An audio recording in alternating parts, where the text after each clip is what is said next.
Very good morning, students. This is your English teacher. I welcome all of you to our English class.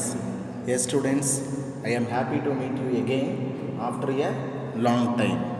Yes, in the previous classes, I have been explaining you a wonderful poem written by Jeev Patel titled On Killing a Tree. Yes, the poet considered the tree as a human, and the act of cutting the tree is compared to killing a human. Like that, the poet tried to explain. Yes, this is Jeev Patel, and this is the wonderful picture that shows the importance of tree. Yes, the trees give what are the possibilities or what are the positives to human. In return, human shows cruel and what type of cruelty to the trees. This is the concept, and this is about the author. Yes, one more word in the text: bleeding trunk, bleeding bark. That means sometimes the outside looking of the bark which looks very rough, and inside there is a type of water flowing, it looks like red. But the poet used the word bleeding bark because when we cut the trees, the bark will bleed. He considered the heat as a human, so only. Yes, this is the little twigs, the little green twigs. If we left the root of the tree inside the earth, in course of time, there will be a time for the little twigs will arise from the bottom of the tree that will make a new tree. Yes, students, and this type of picture, if we left the tree, the roots inside the earth, there will be small twigs after cutting. This is not a process of killing a tree. And what they have to do? Yes, students, let me start with the previous stanza. So hack and chop, but this alone won't do it. Not so much pain will do it. The bleeding bark will heal, and from close to the ground will rise the curled green twigs, miniature boughs, and which, if unchecked, will expand again to form a size. Which means not only the hack and chop make the tree cut, because we have to pull it out completely. That is the process. If we make a single cut or chop of the tree, and leaving the roots inside the earth, there will be a time the green curled twigs will arise and little branches, and if we unchecked the remainings, there will rise the same kind of tree to a former size. அதாவது ஒரு வெட்டி மட்டும் நாம் ஒரு மரத்தை சாய்ச்சிட முடியும் அப்படின்னு சொல்லிட முடியாது. நாம் அதோட வேர் பகுதியை மண்ணுக்குள்ளேயே விட்டுட்டு அந்த மரத்தை வெட்டிட்டோம் அப்படின்னா, காலப்போக்கில் அந்த வெட்டுப்பட்ட அந்த மரத்தோட வேர் பகுதி மண்ணுக்குள்ளே இருக்குமா, அந்த மண்ணுக்குள்ளே இருக்கிற வேர்கள் இருந்து மரத்தோட அடிப்பகுதியிலிருந்து குட்டி குட்டி இலைகள் வரும். அது காலப்போக்கில் அப்படியே பெரிய கிளைகளாகும், பெரிய மரமாக கூட மாறும் அப்படின்னு நம்ம ஆத்தர் சொல்கிறாரு. அப்படி இருக்கும்போது அது அந்த மரத்தை நாம் வெட்டுதான் ஆகாது. வேறு என்ன பண்ணணும் அப்படின்னு பாருங்கள். வேறு என்ன நாம் செய்யணும் அப்படின்றது, அதாவது வேர்களை விட்டுட்டு நம்ம மரத்தை வெட்டினா கூட அதில் திரும்ப வந்துடும். ஆனால் நாம் அப்படி செய்கிறது இல்லையே. வேறு என்ன செய்கிறாங்கன்னு பாருங்கள். No, the root is to be pulled out. The root is to be pulled out. சில பேர் என்ன பண்ணுறோம், அந்த மாடர்ன் மிஷினரிஸை வச்சுட்டு, மாடர்ன் மிஷினரிஸ்ன்னு அந்த ஜேசிபி வேறு இந்த மாதிரியெல்லாம் நம்ம வச்சுன்னு என்ன பண்ணுறோம், அந்த முழு மரத்தையும் நம்ம சாய்க்கிறோம். No, the root is to be pulled out. One of the anchoring earth. You must underline the word anchoring earth. Anchoring earth அப்படின்னு சொல்கிறது என்ன அப்படின்னா, you see the word anchor. While we travel in a ship, we use anchor to stop the ship or boat. அதாவது anchor அப்படின்னு சொல்கிறது வந்து பார்த்தோம் அப்படின்னா நங்கூரம் அப்படின்னு நம்ம தமிழில் சொல்லுவோம். என்னது நங்கூரம்? கடல் பிரயாணத்தின் போது இந்த கப்பல்களையும் இல்லை படகுகளையும் நாம் ஒரு இடத்துல நிலைநிறுத்துறதுக்கு என்ன பண்ணுவாங்க அப்படின்னா, அந்த நங்கூரம் ஆங்கர் அப்படின்றத தண்ணிக்குள்ளே விடுவாங்க. அது போய் கீழே மண்ணலுக்கு ஆழத்தில் போய் அது ஸ்டாண்ட் ஆகிரும். ஸ்டாண்ட் ஆகும்போது ஷிப்பு எங்கேயும் என்னாகாது, நகராது. அதை தான் நம்ம ஆங்கர் அப்படிங்கிறோம். இங்கே ஆங்கரிங் எர்த் அப்படின்னு சொன்னால், அந்த நங்கூரம் இட்ட மாதிரி எர்த்துக்குள்ளே ஒரு நங்கூரம் இட்டு வச்சிருக்கிறது எது அப்படின்னு பார்த்தீங்கன்னா, yes students, definitely it refers to the root of the tree. Root of the tree. Yes, that is the anchoring earth. அப்போ ஒரு மரம் இருக்கும் அப்படின்னா அந்த மரத்தை பூமிக்குள்ளார நங்கூரமிட்ட மாதிரி வச்சு நிற்கிறது எது அப்படின்னு பார்த்தீங்கன்னா டெஃபினெட்லி த ரோட்ஸு. அது பெரிய ஆலமரமாகட்டும், பனைமரமாகட்டும், வேறு எந்த மரமாகட்டும், அந்த மரத்தை மண்ணோட சேர்த்து நல்லா ஆங்கரை அதை நங்கூரமிட்ட மாதிரி பிடிச்சு வச்சுருக்கிறது எது அப்படின்னு சொன்னால் அதை தான் நம்ம ரூட் வேர்கள் அப்படின்னு சொல்கிறோம். ஆனால் நாம் என்ன பண்ணுற பாருங்கள், the root is to be pulled out one of the anchoring earth. Yes students, the root worked as an anchor to hold the tree on earth. It is to be roped. அந்த வேர் கண்ணுக்கு தெரியாத மண்ணுக்குள்ளே இருக்கிற அந்த வேர் பகுதி கூட நம்ம என்ன பண்ணுறது கிடையாது, விடுறது கிடையாது. வேறு என்ன செய்கிறோம் பாருங்கள், it is to be, it அப்படின்னு சொல்கிறது the part inside the earth. the root, the part of the tree inside the earth. அந்த மண்ணுக்குள்ளே மறைஞ்சி இருக்கிற அந்த ட்ரீயோட பகுதி, அதாவது அடிமரமாகட்டும் இல்லை அந்த வேர்கள் ஆகட்டும், அதை நம்ம என்ன செய்கிறோம் அப்படின்னு பார்த்தீங்கன்னா அதை it is to be roped. அப்படின்னா கயிறு கட்டுறோம். ரோப்பு போட்டு கயிறை போட்டு கட்டி roped, tied and pulled out. நாம் அதையும் என்ன செய்கிறோம், கயிறெல்லாம் போட்டு கட்டி நல்லா இழுத்துடுறோம் அப்படிங்கிறது. இப்போ அவ்வளோ ரிஸ்க்கெல்லாம் எடுக்க வேண்டியதில்லை, நல்ல டெக்னாலஜி இருக்குது. இந்த ஜேசிபி, இந்த பொக்லைன், இந்த மாதிரி மெஷின்ஸ் எல்லாம் வந்தது அப்படின்னா அந்த மண்ணை ஒரு 2 தட்டு தட்டுச்சு அப்படின்னா வேரோட பிடுங்கி வந்துடும். அந்த வேரையும் நம்ம விட்டு வைக்கிறோமா, அந்த மரத்தை வெட்டுறது இல்லாமல் அதோட வேர் பகுதியும் பிடுங்கிடுறோம் அப்படிங்கிறாங்க. And it is to be roped, tight and pulled out. அதில் இட்டுன்னு ரெஃபர் பண்ணுறது எது அப்படின்னா the root of the tree. And அந்த ரூட்டையும் என்ன பண்ணுறோம், snapped out.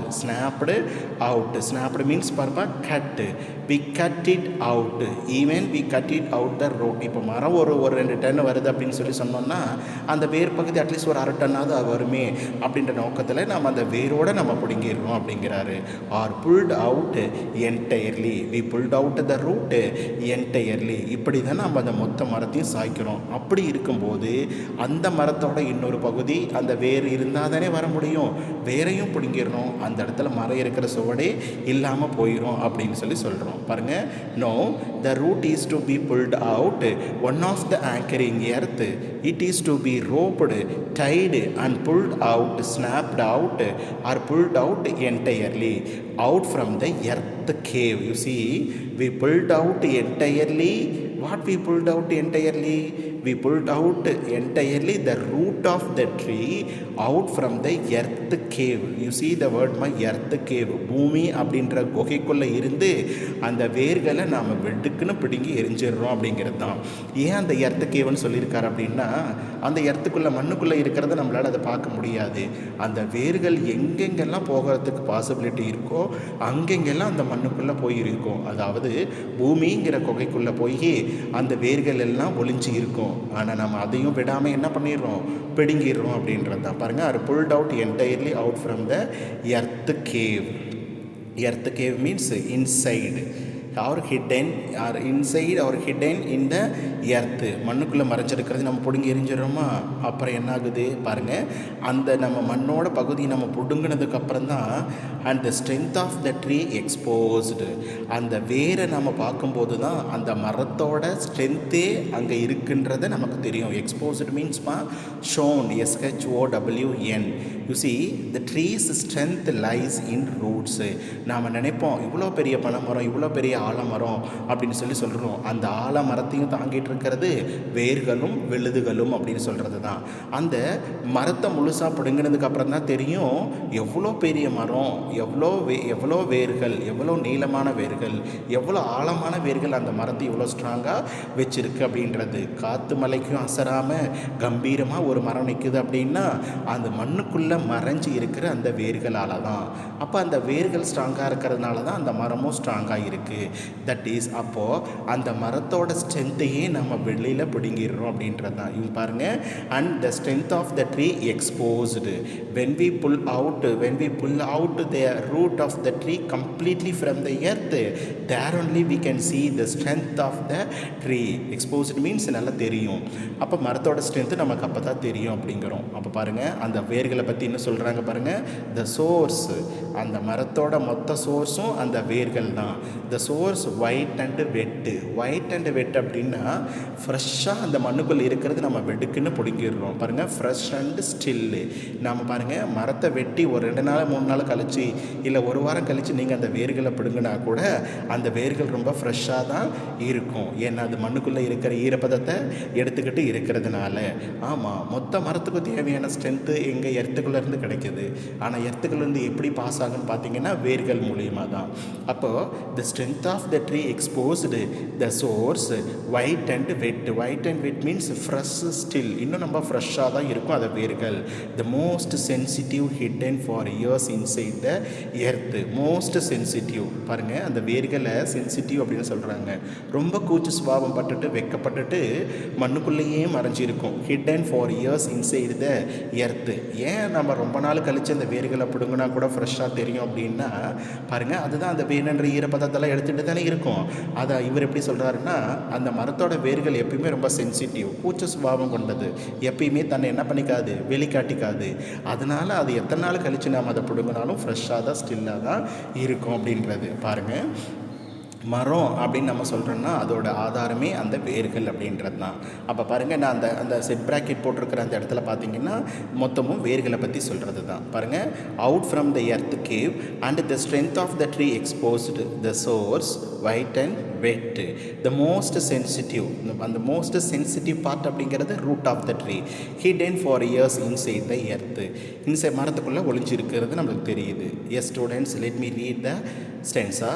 No, the root is to be pulled out, one of the anchoring earth, it is to be roped, tied and pulled out, snapped out. அந்த எர்த்தை anchor பண்ணிகிட்டு இருக்கிற ட்ரீயை anchor பண்ணிகிட்டு எர்த்தோட anchor பண்ணிகிட்டு இருக்கிற அந்த மரத்தோட வேர்களையும் கயிறு கட்டி இழுத்து துண்டு துண்டு ஆக்கிடுறோம். அப்போ தான் அந்த குகைக்குள்ளே மறைஞ்சிருக்கிற அந்த வேர்கள் வெளியில் வரும். மரத்தோட ஸ்ட்ரென்த் இவ்வளோ தான் நமக்கு தெரியும். அந்த மரத்துக்கு ஆதாரமே அதுதாங்கிறது நமக்கு வெட்ட வெளிச்சமாக தெரியும். ரொம்ப சென்சிட்டிவ் பார்ட்டு அது ரொம்ப நாளாக மண்ணுக்குள்ளே மறைஞ்சிருந்தது. No, the root is to be pulled out, one of the anchoring earth, it is to be roped, tight and pulled out, snapped out or pulled out entirely out from the earth cave and the strength of the tree exposed the source white and wet. The most sensitive hidden for years inside the earth அப்படின்னு சொல்கிறாங்க. பாருங்கள், let me read the last stanza. Then the matter of. அதுக்கப்புறம் இப்போ மரத்தோட வேர்களையும் நம்ம பிடுங்கி முடிஞ்சிட்டோம் அப்படின்னா அங்கே வேறு என்ன நடக்கும்? வேறு ஒன்றும் நடக்கிறதுக்கு பாசிபிலிட்டிஸ் இல்லை. நம்ம வேர்களையும் மரத்தோட அடிப்பகுதியும் விட்டால் தானே அதிலிருந்து வளரும். அதையும் நம்ம பிடுங்கிடுறோம். காலப்போக்கில் அந்த மரம் இருந்த சுவடே நம்மளுக்கு என்ன ஆகாது, தெரியாது. அடுத்து என்னென்ன ப்ராசஸ் நடக்குன்னு பாருங்கள். Then the matter of scorching and choking. Scorching and choking. இப்போ அந்த வேரை நம்ம பிடுங்கும் போது பார்த்தோன்னா அந்த மண்ணுக்குள்ளே எங்கெங்கெல்லாம் இருந்தது அந்த வேர்கள் இருந்ததோ அது நம்ம வெடுக்குன்னு பிடுங்கும் போது அந்த இடத்துல திடீர்னு ஒரு பள்ளம் வரும். ஏன்னா வேர்கள் போன இடத்துல இந்த மண்ணெல்லாம் வரதுனால அங்கே ஒரு பள்ளம் வரும். அது என்னாகும்? Scorching. Scorching means hot and dry. Hot and dry which means burn the surface. அப்போது அந்த மரம் இருந்ததுக்கான அடையாளம் இன்னும் கொஞ்ச நாளில் அப்படி மறைஞ்சிரும். Of scorching and choking. Choking means stop its breath. Stop its breath. மரம் தன்னோட அந்த சுவாசிப்பதை என்ன ஆயிரும், நிறுத்திடும் அப்படிங்கிறது தான் scorching and choking in sun and air. அப்புறம் காலப்போக்கில் காற்று மழையில் வெயிலில் அந்த இடம் நல்லா காஞ்சிரும். இப்போ மரத்தை பிடுங்கன்னா அந்த இடத்துல ஒரு திடீர்னு ஒரு பள்ளம் வரும். காலப்போக்கில் என்ன ஆகும், திடீர்னு மழை பெய்யும் போது அந்த பள்ளத்தில் தண்ணி நிற்கலாம். இல்லை தண்ணியோடு சேர்ந்து மண்ணு போய் அந்த பள்ளத்தை நிரப்பிடும். மரம் இருந்ததுக்கான சுவடே என்னாகாது, காலப்போக்கில் தெரியாமல் போயிடும். இந்த sun and air browning hardening. Browning hardening. மரத்தை பிடுங்கும் போது அது ஃப்ரெஷ்ஷாக தானே தெரியும். ஆனால் இப்போ பார்த்திங்க அப்படின்னா நல்லா ப்ரௌன் கலரில் மாறும். Making brown and hardening, twisting, withering and then it is ton. Browning means making brown. இப்போது நம்ம அந்த சன் இன் ஏரோட கூட நம்ம அந்த எர்த்தோட சர்ஃபேஸையும் சொல்லலாம், வெட்டுப்பட்ட அந்த மரத்தையும் நம்ம பார்க்கலாம். வெட்டுப்படும் போது நல்லா ஃப்ரெஷ்ஷாக இருக்கும். காலப்போக்கில் சூரிய ஒளியிலையும் காற்றுலையும் மலையிலையும் படும்போது என்னாகும், நல்லா ட்ரை ஆகியும் ப்ரௌன் ஆகிரும். ப்ரௌன் ஆனதுக்கப்புறம் பச்சையாக இருக்கிற மரம் ஹார்ட் ஆகிரும். பாருங்கள், browning which means The tree looks brown because of sun and air and hardening. Hardening means making hard. வெட்டும்போது மரம் பச்சையாக இருக்கும்போது அப்படி தான் இருக்கும்.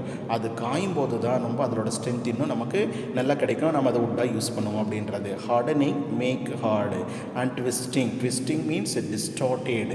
The shape of the tree is distorted. Distorted அப்படின்னா கலைஞ்சு போயிடும். அதாவது மரம் ஸ்ட்ரைட்டாக வளரும், அதில் நிறைய கிளைகள் அப்படி இப்படின்னெல்லாம் இருக்கும். வெட்டுப்படும் போது என்ன ஆகும், அதோட கிளைகள் எல்லாம் நம்ம வெட்டுட்டோம் அப்படின்னா அந்த மரத்துக்கான ஒரு ஷேப்பே அங்கே என்ன ஆகாது, கிடைக்காது அப்படின்றது. That is the word twisting and withering. Withering means make it dry. If we cut the tree then we leave it for drying. Leave it for drying and then it is done. இப்போ ஃபைனலாக வந்த வேலை முடிஞ்சது. It is done. What is done pa? You see the word it is done, which means the killing process of a tree is over. The killing process of a tree is over. இப்போ நாமளும் மனிதன் அப்படின்னு ஒருத்தர் இருக்கோம் அப்படின்னா தலை, கை, கால், கண் இப்படி எல்லாம் தான் இருக்குது அப்படின்றது. அது இருக்கும்போது தான் நமக்கான ஒரு ஷேப் தெரியும். தலை வெட்டப்படும் போதோ இல்லை கை கால்களை நம்ம தனித்தனியாக வெட்டும் போது பார்த்திங்க அப்படின்னா அந்த ஷேப்புன்றது இருக்காது. அந்த மாதிரி தான் ஒரு மரத்தையும் வேரோடு பிடுங்கின மரத்தை நம்ம என்ன பண்ணுவோம், கண்டம் தொண்டமாக வெட்டிடுவோம். அதோட ஷேப்பே டிஸ்டார்ட் ஆகிரும், அப்புறம் ரொம்ப ட்ரை ஆகிரும். ஃபைனலாக அந்த ப்ராசஸ் முடிஞ்சது. என்ன process? The killing of a tree is over. Yes, let me read the last stanza. Then the matter of sourcing and choking in the sun and air, browning, hardening, twisting, withering, and then it is done. இப்போது இந்த ஸ்டென்ஸாவில் சொல்லியிருக்கிறது என்ன அப்படின்னா வெட்டதுக்கப்புறம் நடக்கிற process என்னன்றது. Just but I mentioned the surface of the earth how looks like that, but you leave that man and you keep in mind how the tree looks after cutting. Matter of, you see the words pa, sourcing, choking in the sun and air, and browning, hardening, twisting, withering. Twisting, withering. Sourcing means hot and dry. We leave the tree on in sun and air. It become hot and dry. Then choking. The tree stops it to breathe. Then it become browning, making brown. Hardening. The tree become hard. And twisting, which means distorted. அந்த ட்ரீயோட முழு ஸ்ட்ரக்சருமே போயிடும். And withering means ரொம்ப dry ஆயிரும். And then the process is done. You see the word it is done, which means the killing process of the tree is over. That's why the poet titled the poem on killing a tree. Yes students, in the previous class I gave you the first stanza. As it is a memory poem, you should write down all the four stanzas, 1, 2, 3 and 4. You just write down the important meaning of the important words and its meaning. That is the conclusion of the poem. Yes students, I once again repeat, he never used the word cutting of a tree. He used killing a tree because the poet considered the tree as a human and how the process of killing is done over the tree அப்படின்றத பற்றி சொன்னோம். மரத்தை வெட்டுறதுன்னு சொல்கிறத விட கொல்றது அப்படிங்கிறாரு. அந்த கொல்ற ப்ராசஸ் எப்படி நடக்குதுங்கிறத தனக்கே உரிய பாணியில் அவர் சொல்லி முடிச்சிருக்கார் அப்படின்றது. இது ஒரு இதுவும் நமக்கான மெமரி போய்மெண்ட்னால அதை நீங்கள் காப்பி பண்ணி வச்சுக்கோங்க. இம்பார்ட்டன்ட் வேர்ட்ஸோட மீனிங்கை நோட் பண்ணி வச்சுக்கோங்க. S students, with this I conclude the session and let me see the remaining areas in the following classes. Thank you students. Thank you for your kind support.